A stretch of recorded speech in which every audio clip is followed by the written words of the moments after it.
Hi everyone, இன்னைக்கு நம்ம 10th standard fast and furious study planல day 15 அதாவது Saturday நாளைக்கு படிக்க வேண்டிய portions பார்க்க போறோம். இன்னைக்கு நேத்து நான் உங்களுக்கு actually வீடியோ போஸ்ட் பண்ண முடியல. சோ இன்னைக்கு நான் வீடியோ போஸ்ட் பண்றேன். 5 மணி நேரம் படிக்கணும். Social 1 hour, civics lesson 3 and 4 5 marks படிக்கணும். Scienceல 2 hours எடுத்து 8th lesson 5 mark questions கம்ப்ளீட்டா முடிக்கணும்.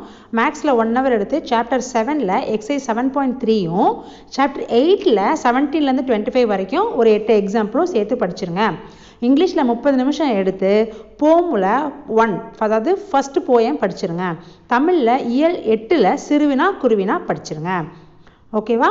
சோ இன்னைக்கு ஃப்ரைடே உங்களுக்கு எதுவும் படிக்க இல்லை அப்படினாலுமே பழசு ஏதாவது விட்டுருந்தீங்கன்னா அதை இன்னைக்கு படிச்சுக்கோங்க. புரியுதா? இது நாளைக்கு நீங்க ஃபாலோ பண்ண வேண்டிய ஸ்டடி பிளான். ஓகே? யாராரு படிச்சிட்டு இருக்கீங்கன்னு தெரியல எனக்கு. சோ யாரெல்லாம் ஃபாலோ பண்றீங்களோ எனக்கு கமெண்ட்ல மேம் ஸ்டடிட் ஃபாலோயிங் அந்த மாதிரி ஏதாவது கமெண்ட் பண்ணுங்க. Okay, bye by.